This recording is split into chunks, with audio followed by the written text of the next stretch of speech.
dilakukan oleh para tersangka dalam pengkondisian atau pengaturan suatu proses hukum sebagaimana dalam perkara dugaan tindak pidana korupsi terkait suap pengurusan perkara di Mahkamah Agung. Pada kesempatan sore hari ini kami akan menyampaikan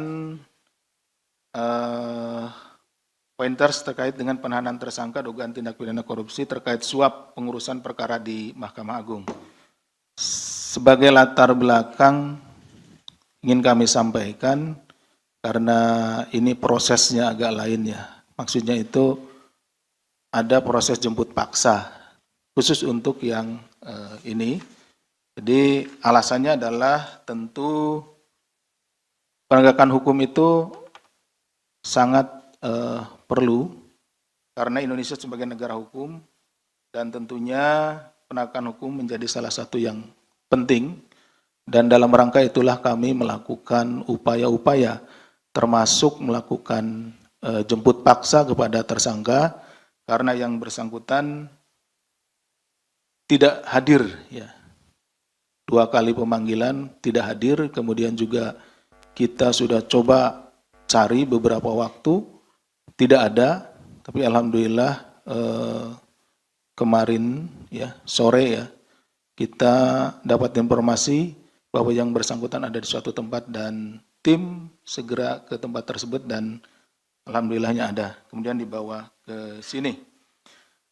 Tentunya ini juga dalam rangka upaya penegakan hukum untuk memastikan bahwa supremasi hukum di Indonesia dapat memberikan rasa keadilan bagi seluruh warga negara yang memiliki kedudukan yang sama.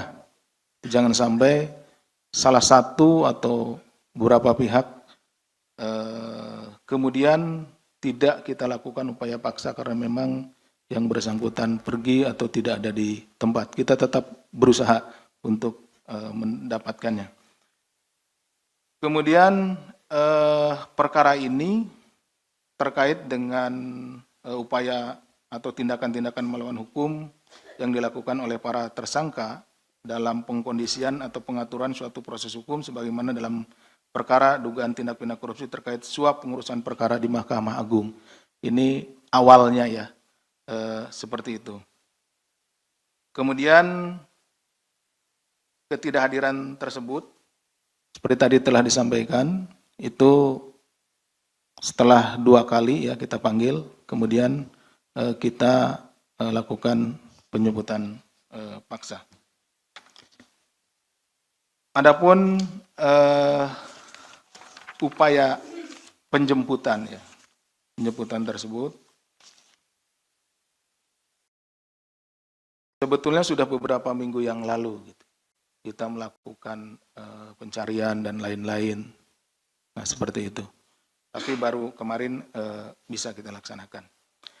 Bahwa dalam perkara dugaan tindak pidana korupsi terkait suap pengurusan perkara di Mahkamah Agung atau MA, sebelumnya KPK telah menetapkan 2 orang tersangka ini lanjutannya, yaitu Saudara HH selaku Sekretaris Mahkamah Agung periode 2020-2023, kemudian MED selaku Direktur PT WA atau pihak swastanya. Jadi yang mengurus perkara-perkara di Mahkamah Agung salah satunya itu. Termasuk juga kan rekan-rekan juga mungkin monitor yang ditangani oleh Kejaksaan Agung juga ada pengurusan perkara di sana. Terhadap Saudara MED, KPK telah melakukan pemanggilan sebagai tersangka sebanyak 2 kali, kemudian yang ketiga kalinya kita cari dan tidak pernah hadir, di mana dalam pemanggilan tersebut tidak hadir tanpa keterangan.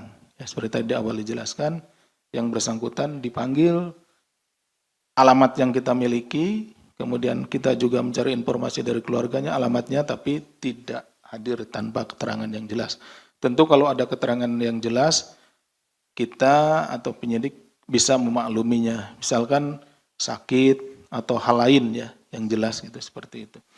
KPK kemudian melakukan upaya paksa penangkapan pada hari Rabu, tanggal 24 September 2025, sekitar pukul 18:44 waktu Indonesia Barat, di sebuah rumah di kawasan Tangerang Selatan. Ya. Penyidik kemudian melakukan pemeriksaan secara intensif dan melakukan penahanan terhadap Saudara MED untuk 20 hari pertama, terhitung sejak tanggal 20 September sampai dengan 14 Oktober 2025 di cabang rumah tahanan negara kelas 1 Jakarta Timur. Adapun konstruksi perkaranya sebagai berikut, bahwa sekitar awal tahun 2021, FR mempertemukan dan memperkenalkan MED kepada HH. Pada saat itu MED menyampaikan ada perkara dari temannya dan meminta bantuan kepada HH. Jadi temannya MED ini sedang berperkara pada tingkat di Mahkamah Agung ya, DMA gitu. Jadi dia minta kepada saudara FR untuk dipertemukan dengan HH. HH ini pada saat itu sebagai sekretaris MA gitu ya.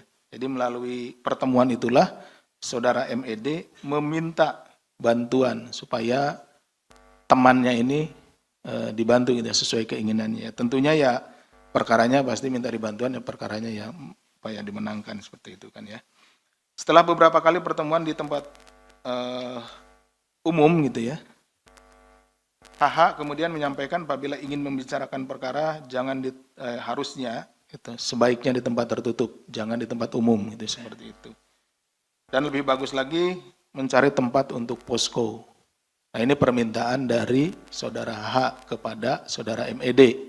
Jadi kalau mau ngobrolin perkara ya jangan di tempat umum lah gitu. Ya, ini kan pasti kalau tempat umum kan mungkin banyak orang dan lain-lain kan lalu lalang seperti itu ya. Jadi dia menyarankan kepada MED itu carilah tempat yang tertutup gitu ya, seperti itu. Kalau enggak ya bisa dijadiin posko seperti itu.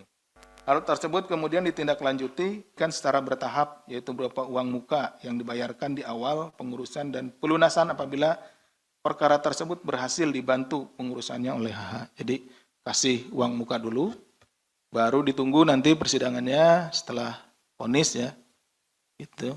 Nah baru diberikan lagi. Bahwa atas perkara-perkara yang diurus oleh HH ternyata ada yang kalah gitu ya. Sehingga MED akan dilaporkan oleh pihak-pihak yang terkait. Sehingga MED meminta bantuan FR agar membantu menyampaikan kepada HH untuk mengembalikan uang pengurusan perkara yang sudah diberikan. Jadi kalau nggak berhasil nih, dia kan juga minta dari temannya, minta uangnya gitu ya, uangnya. Padahal uangnya sudah diserahkan kepada HH. Nah, si MED ini dilaporkan juga oleh temannya yang berperkara itu, loh, kok sudah nitip, sudah ngasih uang, masih kalah gitu ya perkaranya. Nah, saya dilaporkan gitu.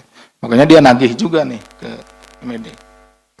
Kemudian atas perbuatan MED dipersangkakan melanggar pasal 5 ayat 1 huruf A, pasal 5 ayat 1 huruf B atau pasal 13 Undang-Undang Nomor 31 Tahun 99 tentang pemberantasan tindak pidana korupsi sebagaimana telah diubah dengan Undang-Undang Nomor 20 Tahun 2001 tentang perubahan atas Undang-Undang Nomor 31 Tahun 1999 tentang pemberantasan tindak pidana korupsi.